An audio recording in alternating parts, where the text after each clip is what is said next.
Abhita, Greetings, Luang Por. is my video clear? Audio, okay. Everything's very well, Luang Por. Great, okay. So, Luang Por, so brothers and sisters in the Dhamma, we're now in the presence of the Venerable Ones. Let us all put our palms together and offer Luang Por our respectful 3 bows. First bow, please. Second bow. Third bow.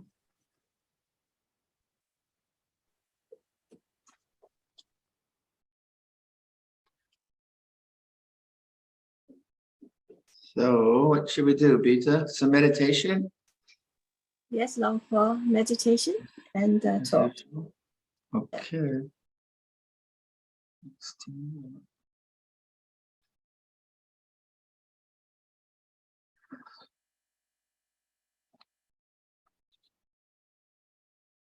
People mute it, yeah.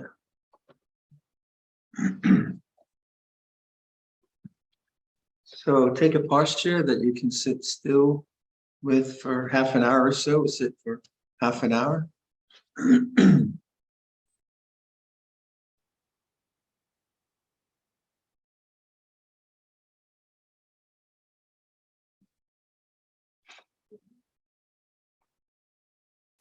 Begin by listening to sound. So let sound become conscious.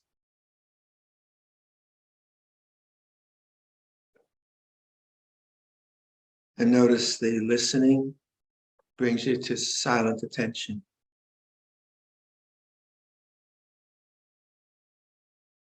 So we're not judging a sound or seeking a sound or reacting to a sound. So our attention is receptive, present, and still. Stillness of knowing.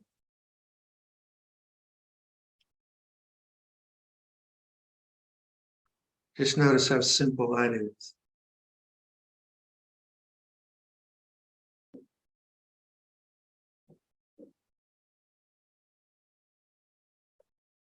Feel your breathing. Feel the breathing of the body. And in noticing the body, observe the stillness of awareness.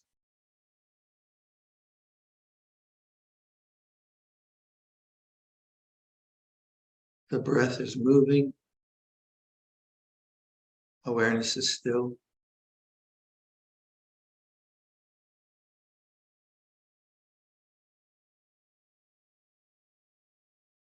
So the stillness isn't something you're trying to produce or get by getting rid of something or manufacture. It's always there.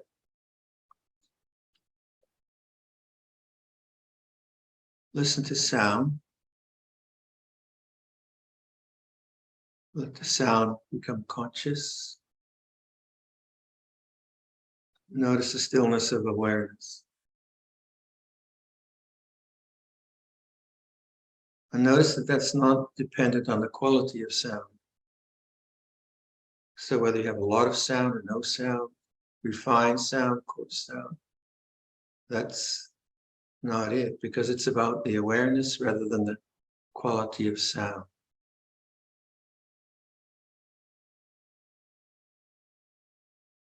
Stillness of knowing, stillness of being.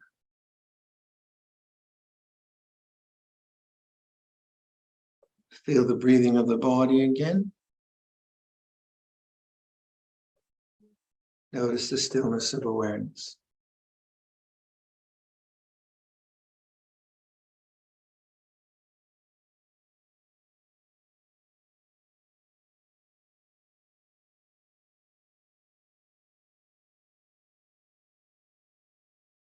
Perceive the breathing of the body or the body itself as in awareness. So the breath is taking place in awareness.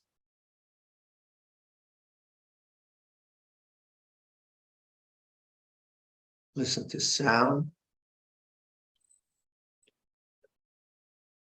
Perceive sound as in awareness.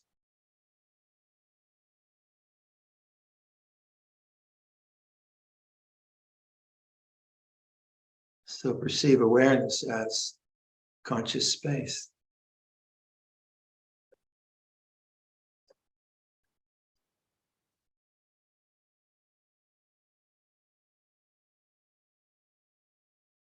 So sounds come and go, breath comes and goes, thoughts come and go.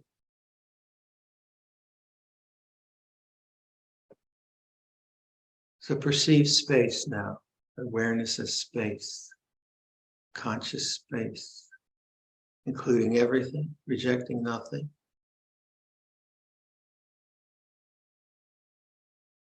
Now be that awareness.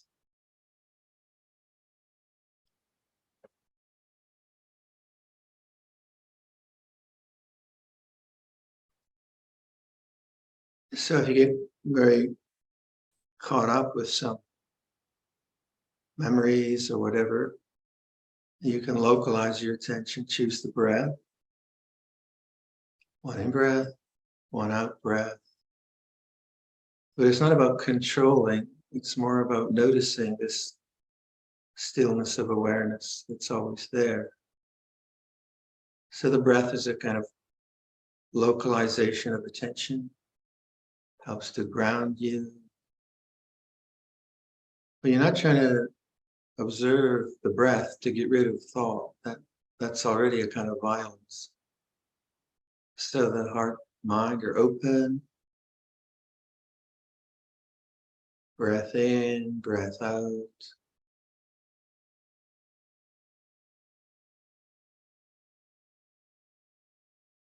And the thinking mind comes and goes. And that's the challenge, not to believe that you're the thinker. Thoughts are natural. So more and more you don't get caught by thinking because you're not trying to get rid of thought. You know thought is an object.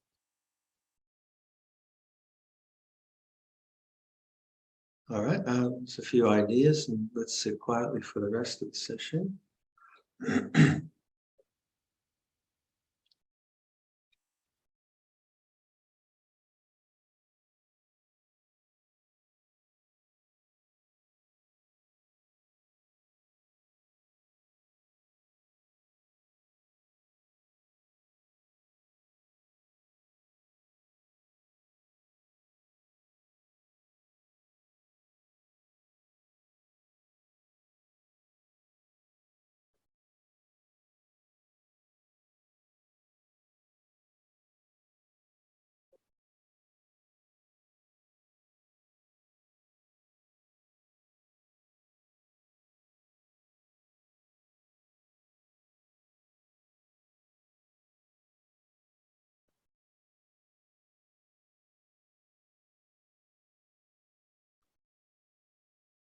I don't think anyone heard the bell. Beta, are you there? It's Luang Por. Sorry, we didn't hear the bell. Yeah, I have an electronic bell. Good evening, Luang Por. Sure thing, haven't seen you for a while. How you been? Okay? Yes, I'm good. How are you, Luang Por? Very happy, very good. Thank you. Nice to see you again. Me too. Okay, so now we'll request for Dhamma talk. Brahmacaloka Dipati Sahambati Katha Jaliha Divarangaya Chata Santi Dasatha Parajaka Jatika Dese Dhamma Anukampi Mampaja.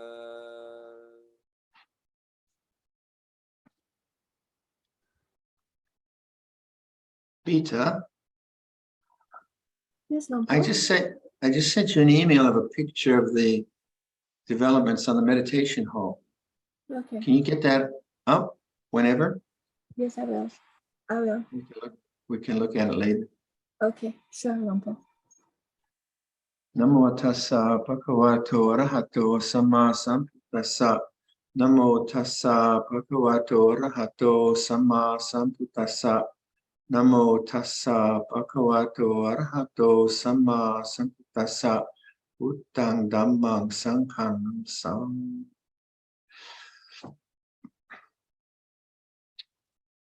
So hello again. Hope you're all well or good enough. Here at the monastery, the autumn weather is coming. It's getting a bit cooler at nights, but it's very, very beautiful. Meditation hall project is going well. And we have some new guests today, which is nice. We haven't had many guests because of COVID, so now we're starting to receive guests. So it feels quite good. Beta, you got that picture? You want to show the picture before I start?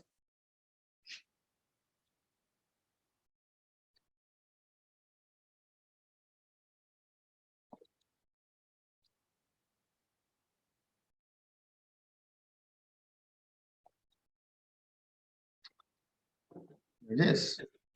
Doesn't look like much. It looked better on my camera. But anyway, you can see those are huge, long Douglas fir beams going up to create the structure for the roof. It doesn't portray it very well, but when you go inside there, the wood is, there you go, a bigger. So you can see the size of the timbers. What are they, 15 by 10? The dimension of the end of the big beam is 15 inches by 10 inches. Those who are into engineering. Anyway, it's quite an exciting time because the workmanship is beautiful and the wood itself is very beautiful. And the craftsmen are they're just really, really nice guys and excellent craftsmen. Okay, thanks, Beta. All right, so Namo tassa bhagavato arahato samma sambuddhassa. Namo tassa bhagavato arahato samma sambuddhassa. Namo tassa bhagavato arahato samma sambuddhassa. Buddhang dhammang sanghang namissami.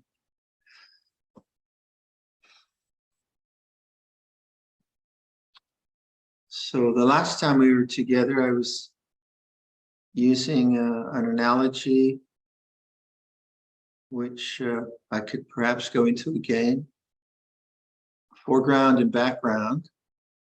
And when I think of the Buddhist teachings, I think of two aspects which I need to understand. And they're not aspects which are just philosophical, aspects of my own conscious experience. So the Dhamma is always pointing to the way things are. But if I were to talk about background and foreground, then the language of the foreground would be, I am of the nature to age, I have not gone beyond aging, I am of nature to sicken, I have not gone beyond sickness, I have a nature to die, I have not gone beyond dying. It would be, I undertake the precept to refrain from killing living beings, I undertake the precept to not take that which is not given. Or it would be, I am the owner of my karma, heir to my karma, born in my karma, whatever karma I shall do for good or for ill, of that I would be the heir. So we use the sense of person. But if I talk about the background, as I'm just using an analogy, it's not like strict science, but if I talk about the background, then it would be, there is the unconditioned, the uncreated, the unoriginated, the unborn, the deathless, Nibbana, the island, the harbor, peace. If I was talking about the background, I would say that that which has a nature to arise, has a nature to cease, is not self. If I was talking about the background, I would point to dependent origination, and so on and so forth. So there's two languages that were, yeah, not two languages, but two aspects that you need to understand in Theravada Buddhism. Otherwise, you get very, very confused. So the foreground is the realm of responsibility, who I am in the world, and my moral commitments and the duties I have as a monk, and then it's also the age of this body, and it's the memories that I have, and it's my alms bowl and my so it's all about it's about me and mine. But that's not an egotistical statement. It's just a very conventional statement that I would say this is my road. Obviously, this isn't Siri Mado's road. It's my road. So there is a sense of being a person in the world doing worldly things. And what's important there, we always say, is living a moral life, living a life of generosity, sila and dana. And as His Holiness the Dalai Lama would say, that it's the realm where the method of the foreground is compassion. And I often mention this because I heard him give a talk way back in New Zealand, and he's a beautiful being. And he said that compassion is the method. And I hadn't really thought about that. I said, yeah, it's not just an experience. Compassion is something that you own, and hence maybe you feel guilty if you're not compassionate. It's a method. It's what you do. And Buddhism is that. It is about doing rather than achieving or just having something. Compassion is the method. So if I were to talk about the method of the background, I would say non-grasping, non-attachment. And this is the language that we use. And the way I was trying to kind of indicate that last time was a very interesting kind of experiment if you do it by using the word I. Not I am Viradhammo, or I am tired, or I shouldn't have done this, or I want to go there. No adjectives or nothing beyond, just the word I. And when I say that, I just say I. Then there's just silence. If I say I'm tired, then there's the language of tired and the memory of tired. If I just say the word I, to me, that's the background. Very simple. And it's kind of like the meditation I was doing just now, where I said, listen to sound, silent awareness, feel the body, silent awareness, that there is consciousness, the body, there's body consciousness, there's consciousness of sound, the sound consciousness. But it seems to me there's something larger, more spacious than just that. And so sometimes you use the word presence, and exploring the background is something that is not usually done because we're so taken up with the foreground.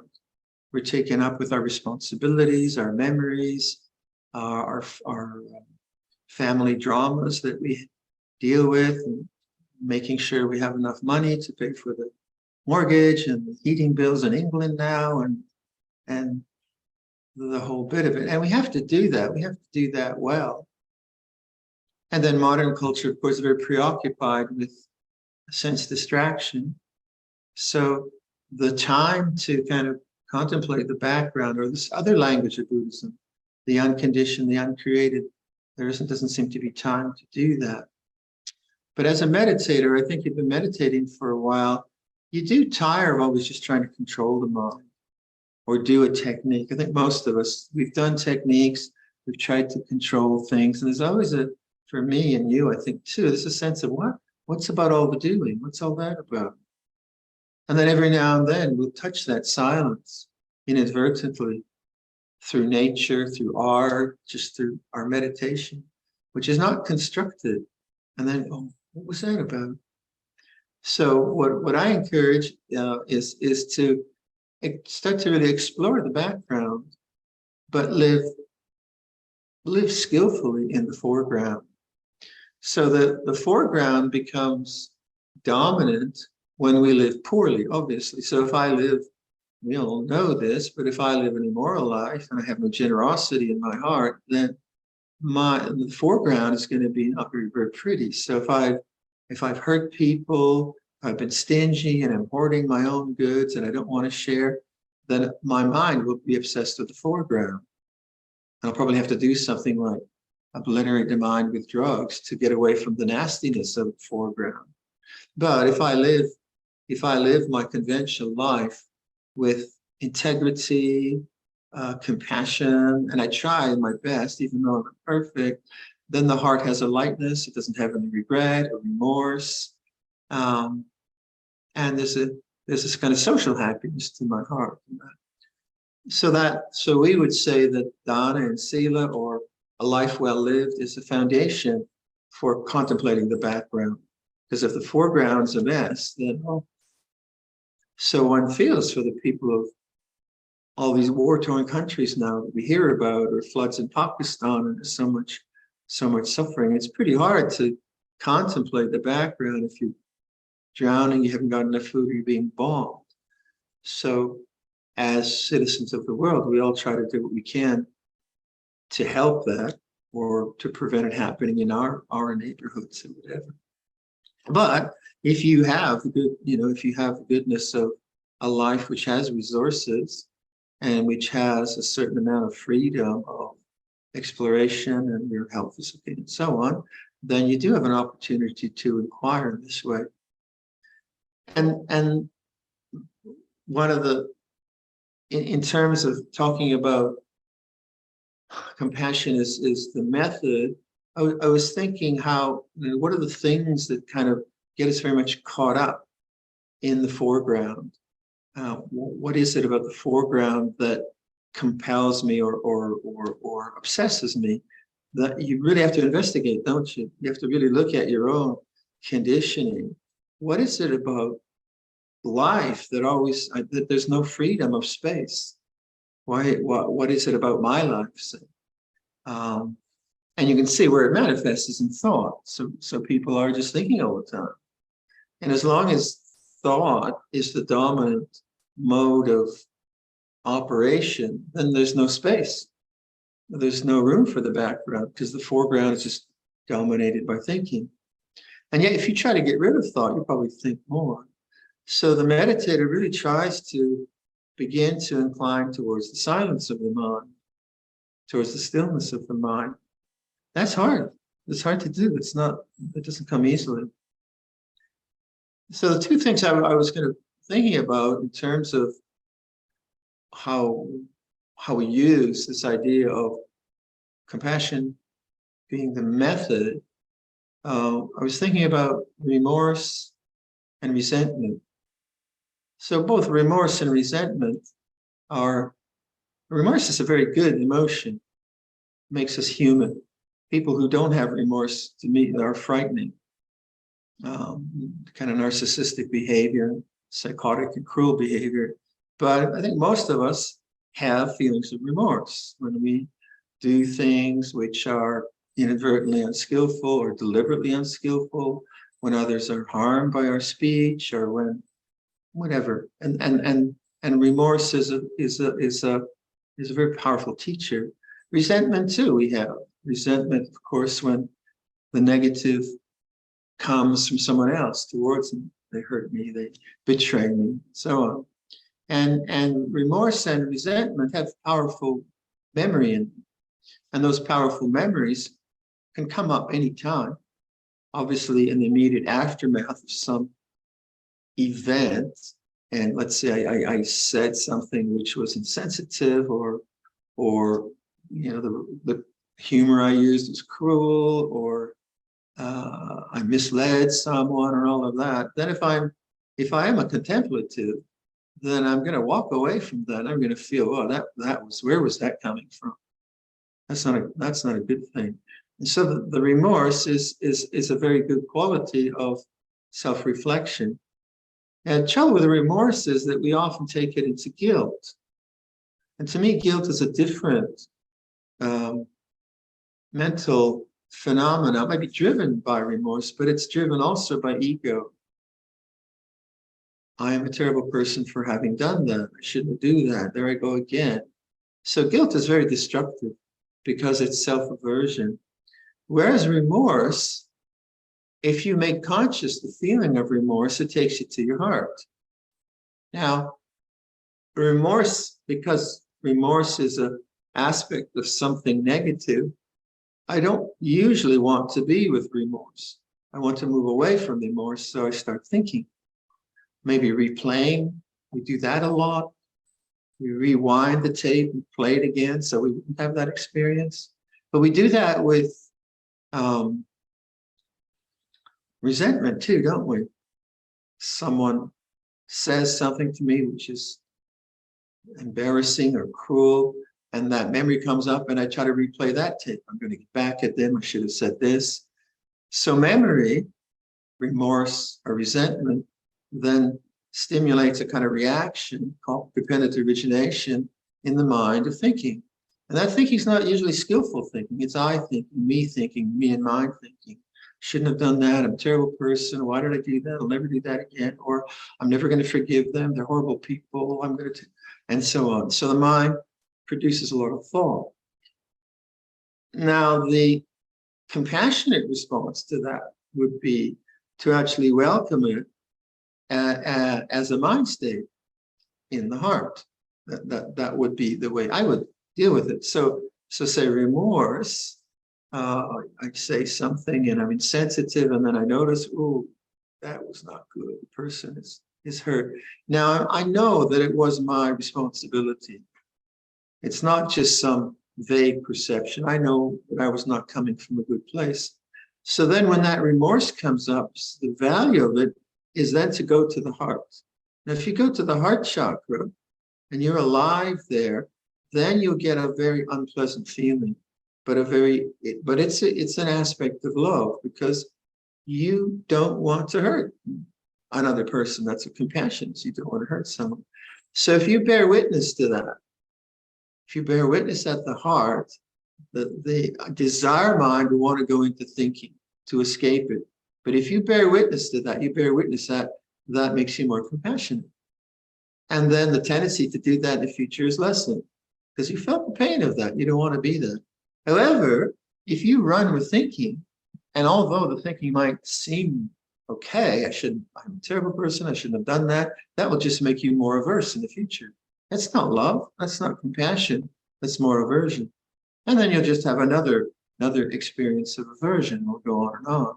So the heart chakra bears witness to these painful things, but I would say that is one of the ways I would interpret compassion being the method. Because in that moment of insensitivity, I was just into my own trip, into my own humor, whatever it was. I wasn't really compassionate. I wasn't looking at them. It was about me. And we all do that. We all do that. So remorse is tremendously valuable because it softens. It really softens. It softens the heart. If you are willing to bear witness to it. So memory then becomes obviously very, very important to understand. This is a memory. This memory has produced this result. And rather than going to thought, rather than creating more ego, I bear witness to the memory, the pain of the memory. And it's similar with resentment.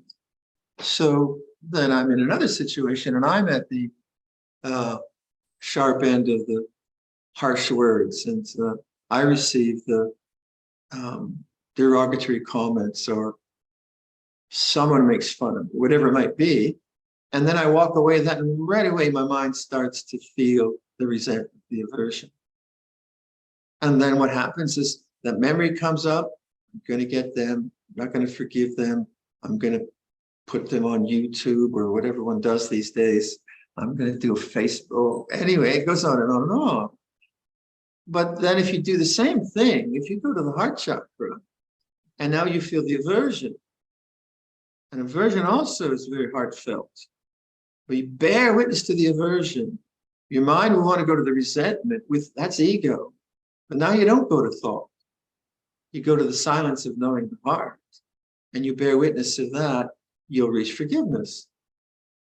Obviously, if someone killed my child, then that's a huge different kind of psychological undertaking. That's very, very difficult. But just in the kind of normal circumstances of our lives, these are very common things. And they can be very, very useful actually for developing compassion. Now, if you have an ideal that I should be compassionate, that's not developing compassion. That's just saying I should be compassionate, which is actually quite cruel. You can be quite cruel to yourself. I should be compassionate. I'm a horrible person. Well, where's the compassion in that? That's just self-aversion.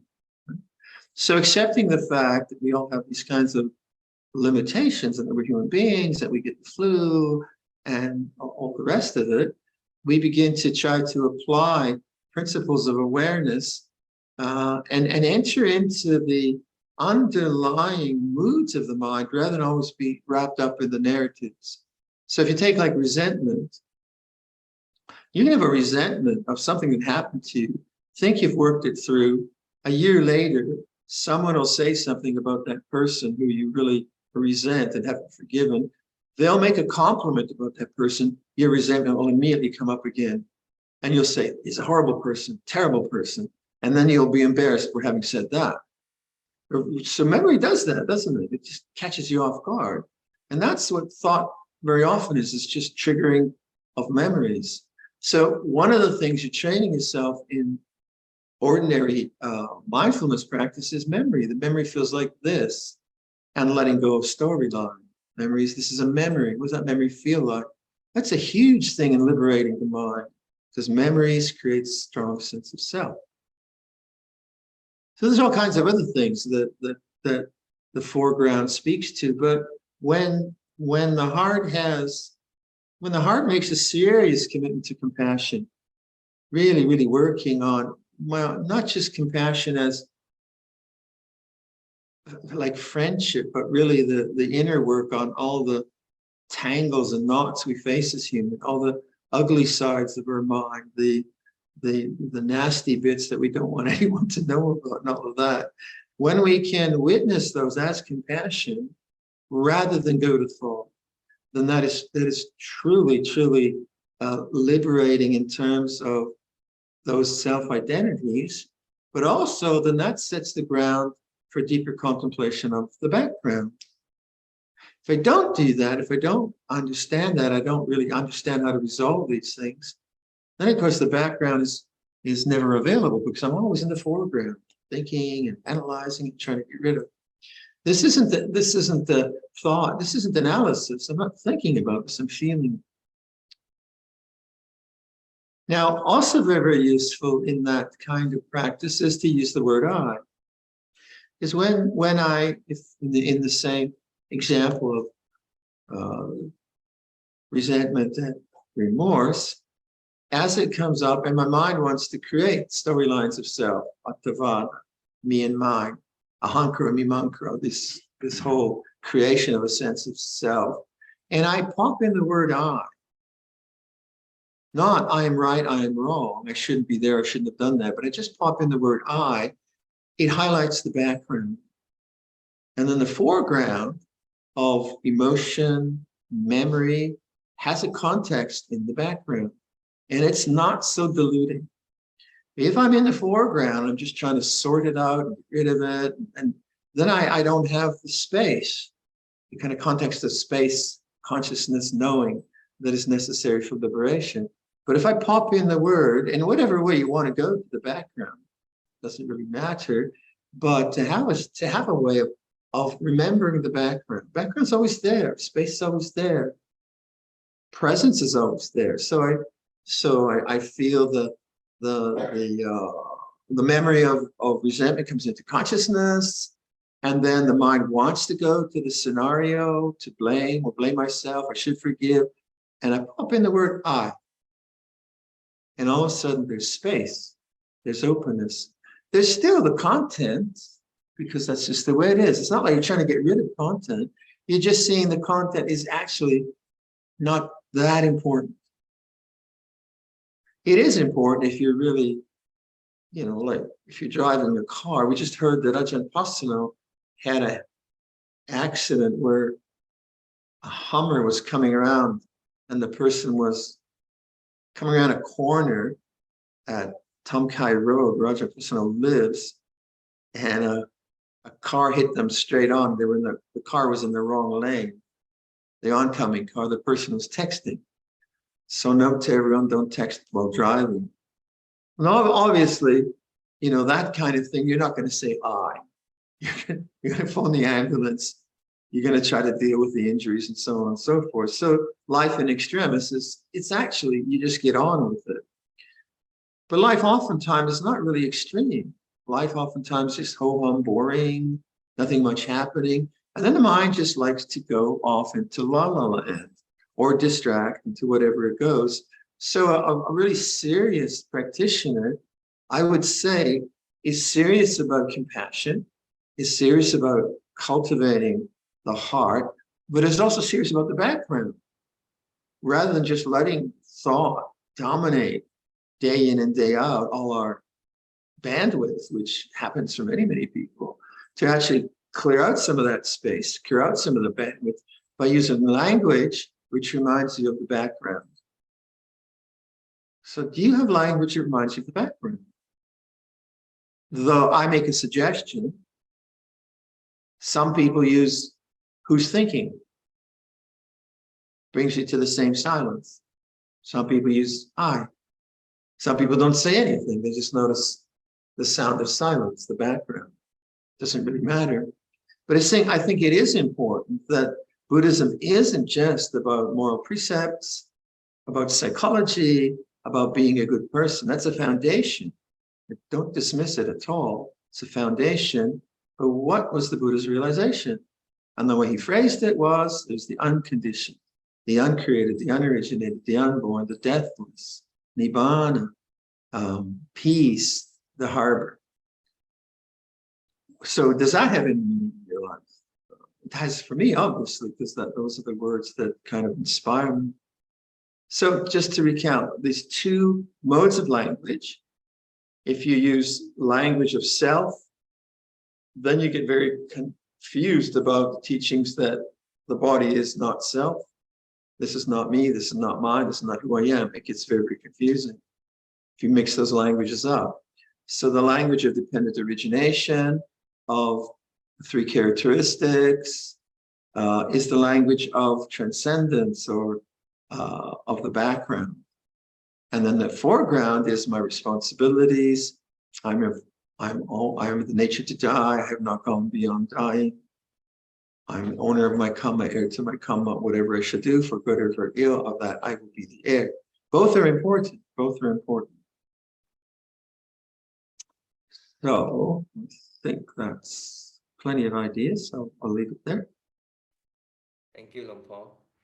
Andamayam ovadagata sadhu karang kadama se sadhu sadhu sadhu anumodami.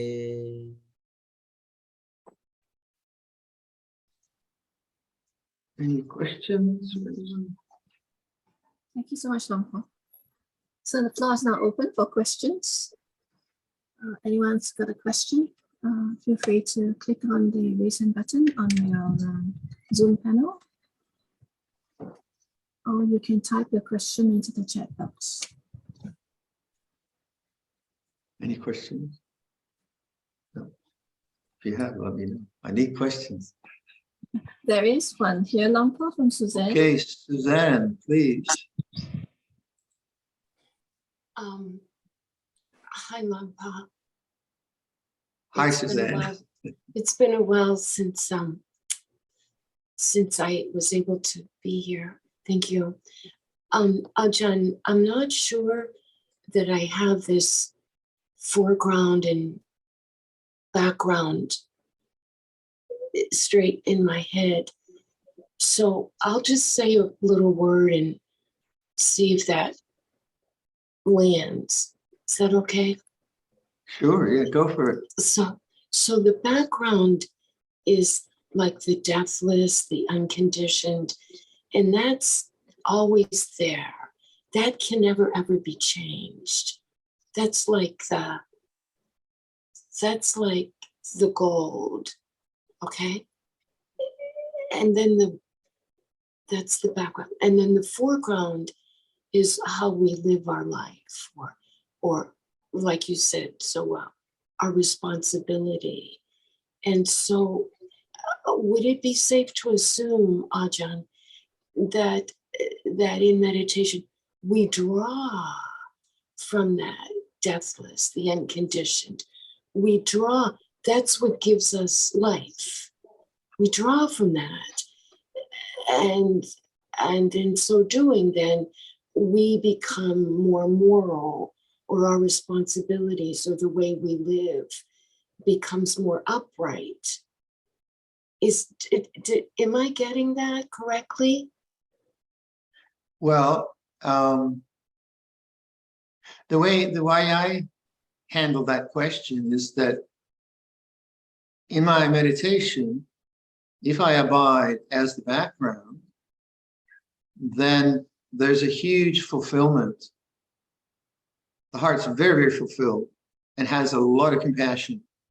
So then when I enter into the ordinariness of life, then greed, hatred, and delusion are very much diminished because the heart's been fulfilled. Right. And then there are still sure remnants and traces of habit that want to manifest, and sometimes unfortunately do manifest, but the fulfillment is now no longer from the foreground, but the background itself is utterly fulfilling. And the foreground, it can be interesting, but that doesn't really compare to the other. Does that sort of? Yes, sir. Yes, Ajahn. Yes. And Ajahn, the more that we go and meditate and the unconditioned, the deathless, the more accessible that is,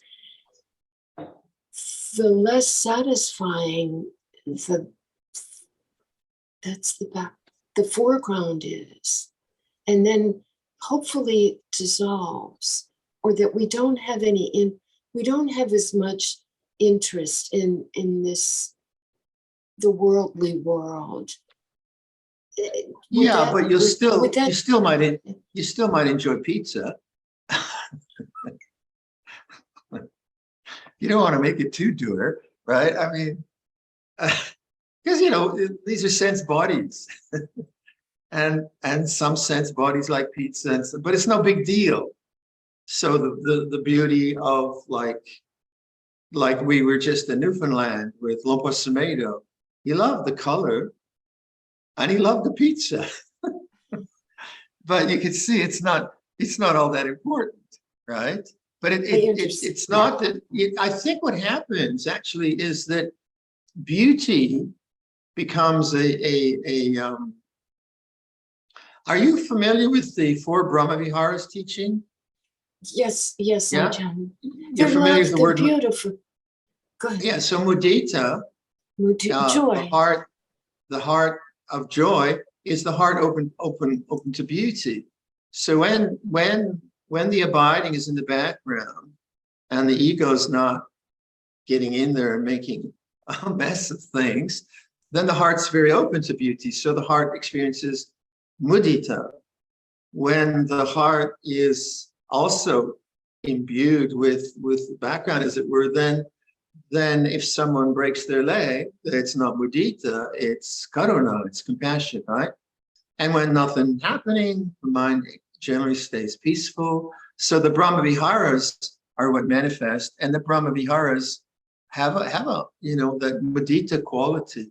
But it's not just the pursuit of beauty or the pursuit of fashion. It's not a need. It's not a compulsion. It's not an addiction. It's more like an appreciation. So we see that with people, don't we? Like a beautiful person or a successful person, and you say, oh, good on you. And there's that. That's also in nature. Right. Does that make Okay. sense? Thanks, Ajahn. That really clears the slate. Thank you Okay. so much. It's a lovely, Okay. lovely. Thank you so much. Okay, Suzanne. Miri, how are you? You still in India?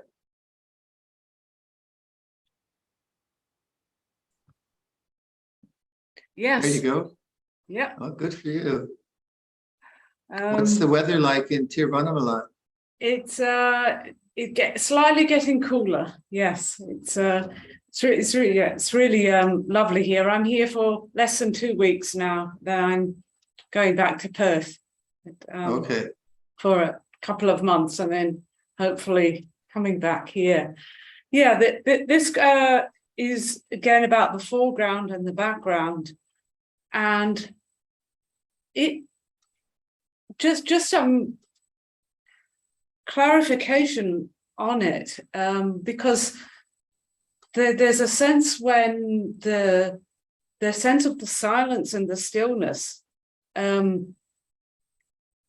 sometimes can become more obvious, and like the background becomes more obvious. And would one say that the trajectory is such that it becomes there might become a point where it's so noticeable that it's almost like the foreground, the background, that it's Yeah.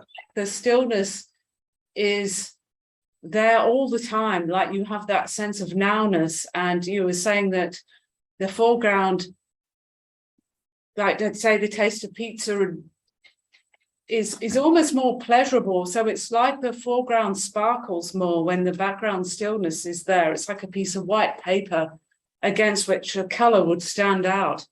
So Yeah. in a sense, the more the background, more one abides in the stillness. I'm not talking necessarily from experience, because I have a terribly busy mind a lot of the time, but there are phases that seem to happen when the stillness just naturally becomes more prominent, and it becomes more like the foreground. So does the analogy break down at a point where the stillness is so there all the time, even while things are coming and going, one is so in that the Yeah, that would make foreground that would make yes, I think so. I think the analogy is a way of approaching a very not so obvious aspect of our experience. But then once it becomes obvious, then that begins to break down, really. Yeah, I would say that. Because if you read Luang Por Liam's Enlightenment piece, you've read that, right? Luang Por Liam's. Is that the reverse of the Four Noble Truths? Is the mind going out? No, that's okay. That's in his biography. Okay. Do you remember what book that was in? No Worries. In No Worries, Mm-hmm. He describes, I've never heard such a good description of the mind entering that and being that. So then you get a taste of fully liberated being, what their experience is. So if you want, go to that. No, if you haven't read that up. I think I might have a while ago, but I just to bring it to mind. It's a good one to return to, because then that approaches that deep insight that he had, Luang Por Chah had, so on. But like talking with Luang Por Sumedho on this trip to Newfoundland, he's just saying that there's nothing much going on. And he's resonating with that silence. And so the analogy becomes kind of unnecessary, but it is very interesting when I think to get people to approach that kind of question. Because the whole idea of that, the unconditioned, that's such a difficult idea to get your head around, because it's unconditioned. Any language doesn't work. Yeah, but you're right. I think I would agree with that. Because if it's like the mind, what causes suffering, and it's like the mind going out, like that extroversion and attachment. Yes.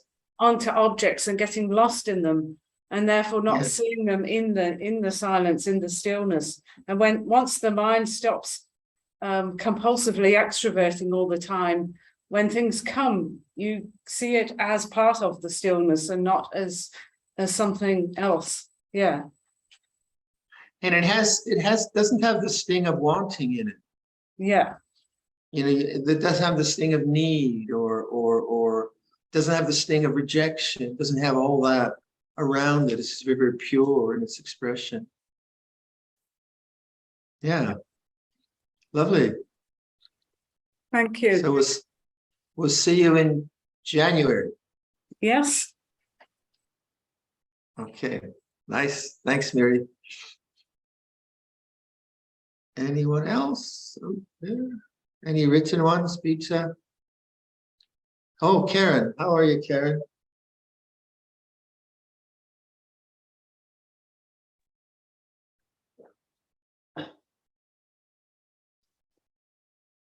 Hi, Luang Por. Hi, Karen. Luang Por, thank you for that wonderful talk. And I was wondering whether in waking awareness, and I was experimenting during your guided meditation with open-eyed meditation. It was quite interesting because as I rest in waking and open-eyed awareness, there was this experimental take on holding the self as an object. Is that something in which I should pursue, as in waking awareness, where I apprehend myself as an object in awareness, engaging with the world? Did you find anything? I found it What did you find? I did not find it.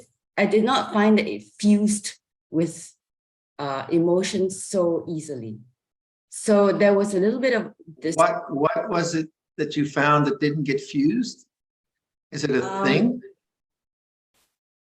It was not that it was a thing, but rather I don't get caught up in the context of my attachments with the world. Okay, so then what were you doing to investigate the self? What, just using the I, or what methodology did you use? Just resting in awareness without any words. Okay. Yeah. And then when you said you investigated the self, what were you doing? Just noticing the sense of self coming and going, or? Yeah, because I find that we oscillate between awareness and then the doing self. Okay. You actually rest in awareness, and then you go out into the foreground, and then you come in the background. And the oscillation basically is, it's very, it's there, it's in the practice, but I find that it's quite disconcerting that we never quite rest, have a simultaneous apprehension between the two at the same time. So okay, go back. What was your question again, please? my question is when resting in waking awareness, can the self be used as an object of meditation? There is no self. Okay. In that sense. There is consciousness, but there is no, like, consciousness is what you are, but that's not an object. How about all objects are arising and ceasing in the field of consciousness? So when you say, you might just be referring to the sense of presence. Is that what you're referring to? No, I think that the sense of presence is always there, because it has to be. Yeah. Yes. But the thing is that the self that does and thinks and engages with the world comes in and comes and goes. And yeah, that's why, Karen, that's why we use dependent origination. So what you're seeing is just dependent origination. A sense of a self gets triggered by memory, runs with its thoughts, then a car honks its horn, then you say, I shouldn't be thinking, Then you have a memory of pizza. So it's just kind of want, but there's no real fixed entity in that. That's why we use dependent origination in terms of talking about that. But then we talk about the unconditioned, then it's not dependently originated. It's not sankata, it's asankata. So maybe it's just language, but you could, you know, in your investigation, see, is there a permanent entity that you can know as an object? And the Buddhist teachings say, no, you can't. But you will see a sense of a self coming and going for sure, but that's dependently originated. Now, I mean, that's a lot of language, but that investigation is very, very important. That, okay, Buddha says that that which has a nature to arise has a nature to cease, and there's no fixed entity in it. Investigate that. Is that true? We really want, okay, what is this entity? And that will take you more and more to emptiness, that this is empty of a fixed persona or being or whatever. And yet there's consciousness. But consciousness is not an object. You see what I mean? I mean, it's a very good inquiry, but be very, very rigorous in it. Rather than thinking about it, right, really silently look, okay, where is this permanent sense of caring or whatever? But that kind of inquiry, you have to do it in silence, because otherwise you just go into thoughts and analysis, and it's the same old.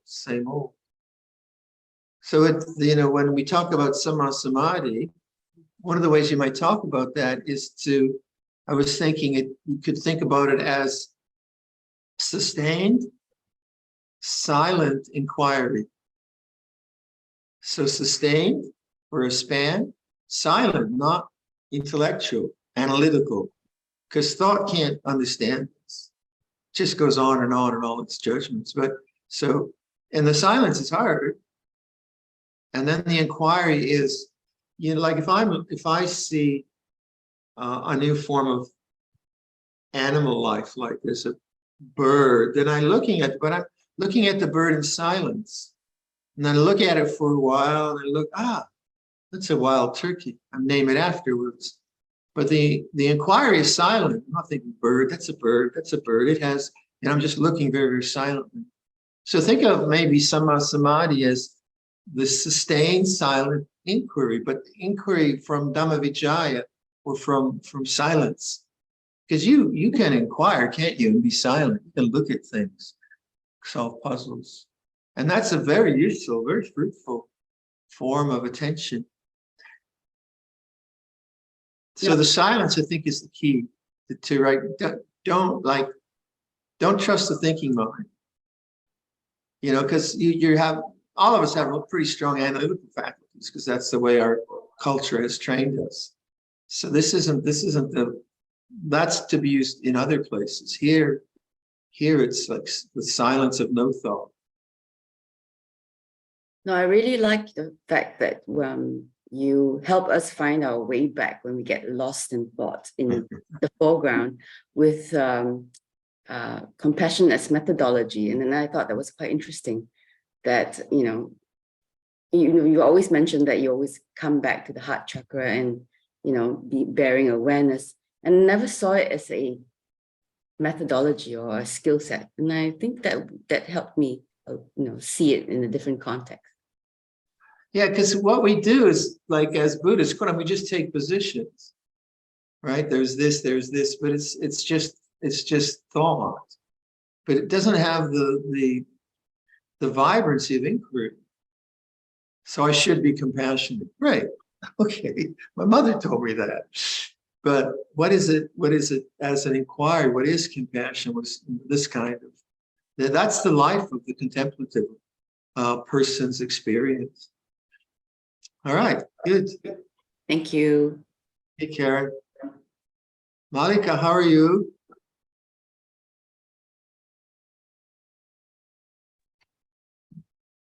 Grandkids, all right? Yeah, everything is okay, Aja. Okay. Yeah, glad to see the Dhamma hall getting It's into looking form. great. Yeah.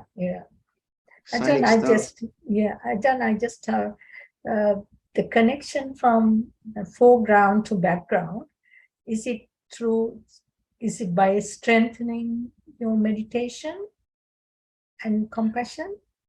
I would say noticing silence. Noticing silence. Just notice silence Yeah. and trust in that.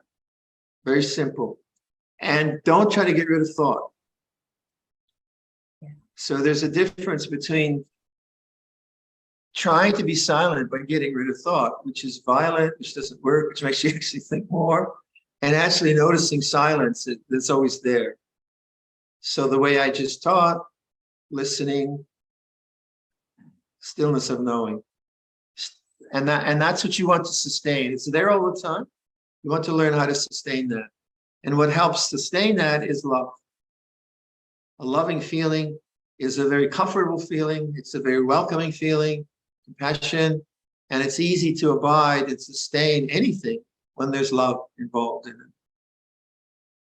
But you're not manufacturing a whole bunch of love or a whole bunch of compassion. That's, it's not that kind of creating anything. It's just the natural receptivity of the heart to the way things are. Yeah. Yeah? Yeah, thank you. Okay. Now it's clear. Thank you. Great, all right. Who else we got? Anyone else? Wait, Huy Lê.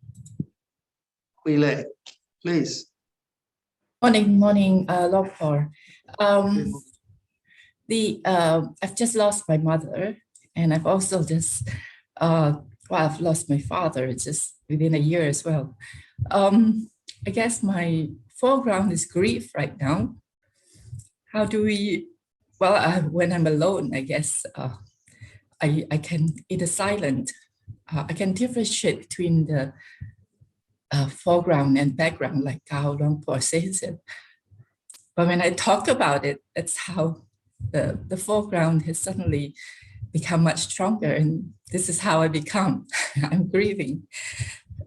So I guess I'm just seeking guidance from Luang Por on how to deal with it. Grief is love. So grief is a wholesome feeling.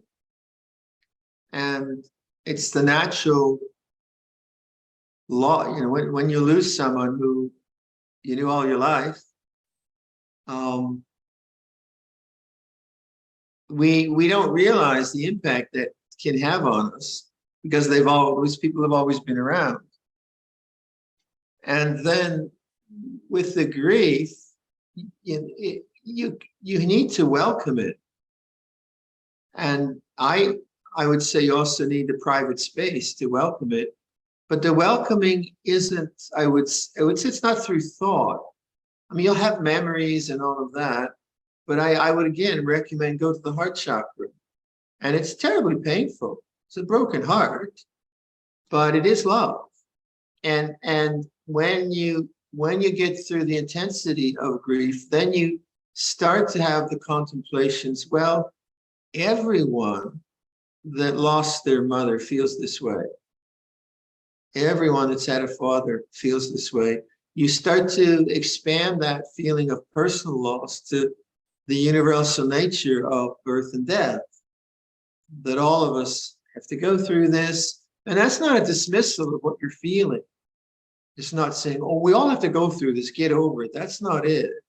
But actually, it's a kind of deep, well, I would say Buddhism is trying to encourage you to feel that, but then to make that a unifying experience to all sentient beings, because all of us have to go through this. We all feel this pain of loss.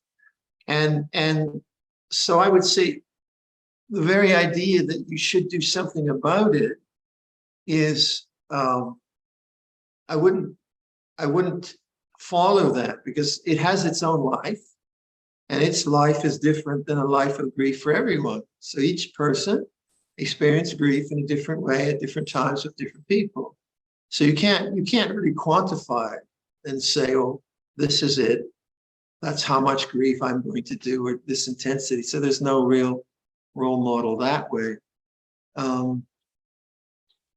There's a very good book by a Christian author, A Grief Observed. Who was that? And the one that wrote Narnia books. Anyone? No. Anyway, it's a brilliant book, A Grief Observed, and the person talks very matter-of-factly, but about the tearing nature of grief. So the language you can use is, well, first of all, most of us, when our parents die, we think we should have done more.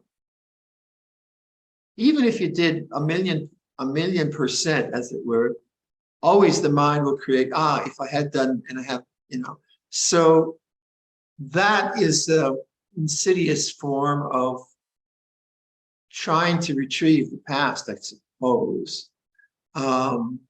But when that comes up, just try not to go to those thoughts, but go back to the grief.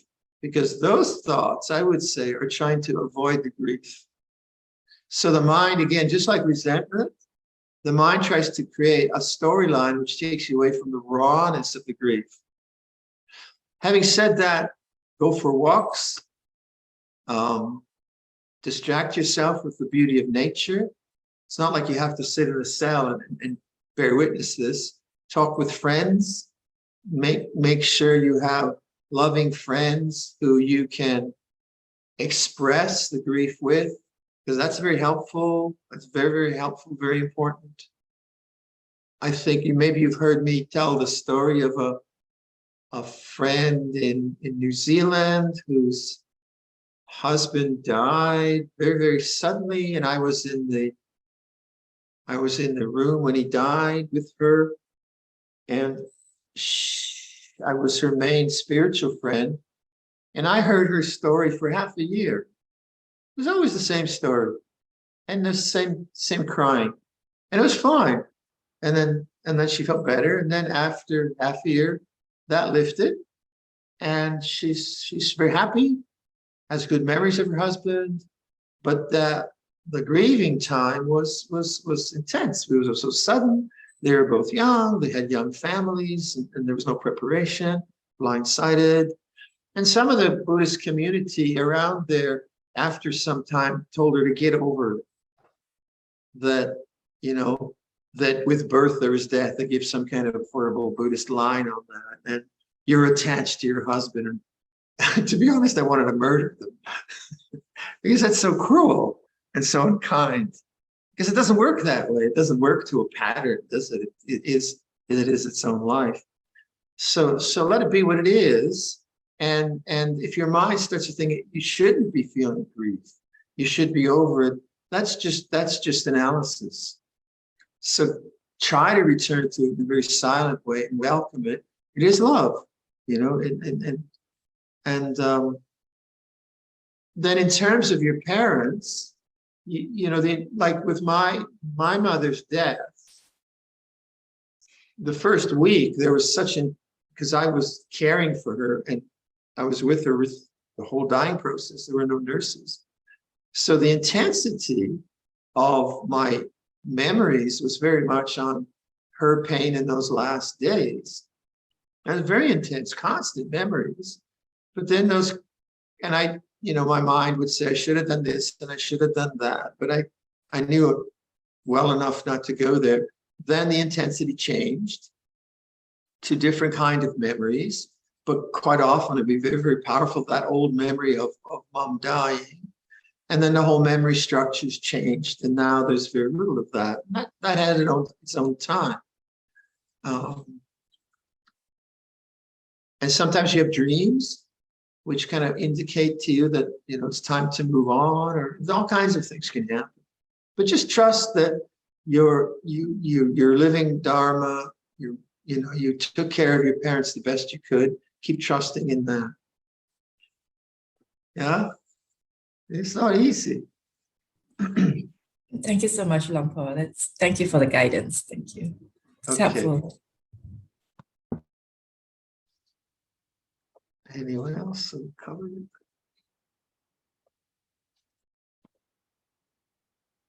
Hello, ciao. Oh. From Ottawa. Yes. Hi, Luang Por. Hi. Thank you for the teaching. Long time no see. Yes. Can I ask a question regarding the consciousness? Is that right Yeah. that consciousness has no age? Because sometimes when I was silent, I can feel like this is a consciousness that's the same one that when I was 1 year old or 3 years old. And as I age, I feel like the consciousness is the same. Is that right? That's what I experience. My knees are old. My back is old. I'm all wrinkled. But consciousness has no age. Consciousness doesn't get arthritis. Consciousness knows arthritis. Consciousness is not death. Consciousness knows deafness. Consciousness doesn't spill the food on my robe. But consciousness knows if you spill food and all the rest of it. It's an interesting contemplation. It has no age. So trust in that. That intuition is important. And of course, it'll be interesting when the body dies. Right? That's going to be the interesting one. And I'm not there yet. So if I get there first, I'll send you a postcard. Thank you. You send me one. Okay, Yeah, good. That's a good insight, I think. thanks. All right. Gabriel from Edmonton. Hello, Luang Por. We have not Gabriel. met. Hello, and I'm going to say I do say my name, Gabrielle. Gabrielle, okay. Gabriel's the angel. Oh, you look angelic. Well, it's a blurred background. Anyway, because you're taking so many questions, I just wanted to share how well the teachings I've been receiving online from you and others in the Ajahn Chah tradition. The last 2 weeks have been so challenging because there is a family member caught up in a cycle of addiction. And we're very concerned that if nothing changes, she will live quite a short life. And as much as I wanted to help, I was not welcomed to do that. And so somebody else, her son has been able to step in. But and I'm really quite calm and cool explaining this, but I just want to share some of the experience of the last couple of weeks, because when you mentioned foreground, background, that helped. And in the foreground, when I felt myself twisting off into confusion, into worry, into I don't even know how to describe it. It's just like a twirly bird in my mind. I could pause, and the word I used, I would remind myself this was simply the foreground, and the word I would use to describe that was delusion, that I was caught up in delusion, and also distorted perceptions. And it was quite amazing how it just settled. And I could feel, rather than that squeezed sense in the mind where you're just cornered, it would open.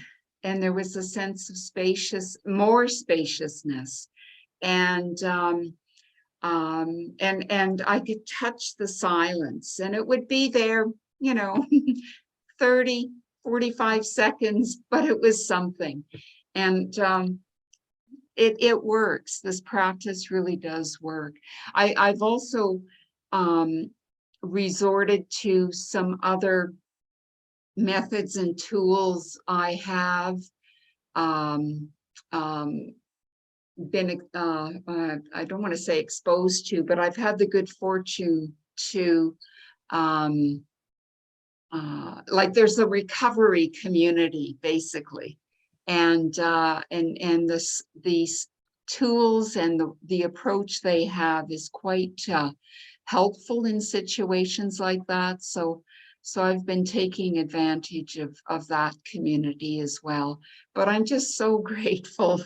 I'm so grateful, John. And I hope someday to make it to sadhana. So anyway, Please do, Terawan yeah. sadhana. Yeah, yeah. And Thank that you. once you understand that insight, you just get really good at it.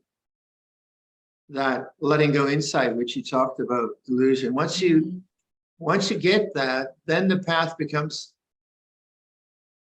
pretty easy in some sense. The habits are strong, sure. Mhm. But if you can get your morning meditation into that space, put a lot of time into morning meditation, then that's going to be powerful through the day as these traumatic challenges come up. It's horrible. Addiction is horrible, what it does to people, and it tears families apart. So good for you. Well done. Mhm. Yeah, thank you. Okay, be well. Thank you, Luang Por. There are no more questions from the floor. Should we do the Metta Sutta? Yes, we will do the Metta Sutta, Luang Por, and we dedicate this to all who have lost their loved ones and to the people from the UK who are here with us today, who's lost the Queen last week as well. You got that online there? This is what should be done by one who is skilled in goodness and who knows the path of peace. Let them be able and upright, straightforward and gentle in speech, humble and not conceited, contented and easily satisfied, unburdened with duties, and frugal in their ways, peaceful and calm and wise and skillful, not proud and demanding in nature. Let them know the thing that the wise would later reprove, wishing in gladness and in safety, may all beings be at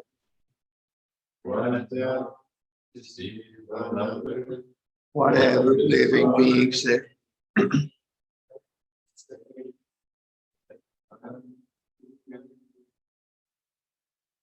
Wish harm upon another, even as a mother protects with her life her child, her only child, so with a boundless heart should one cherish all living beings, radiating kindness over the entire world, spreading upwards to the skies and downwards to the depths, outwards and unbounded, free from hatred and ill will, whether standing or walking, seated or lying down, free from drowsiness. One should sustain this recollection. This is said to be the sublime abiding, by not holding to fixed views, the pure-hearted one, having clarity of vision, being freed from all sense desires, is not born again into this world.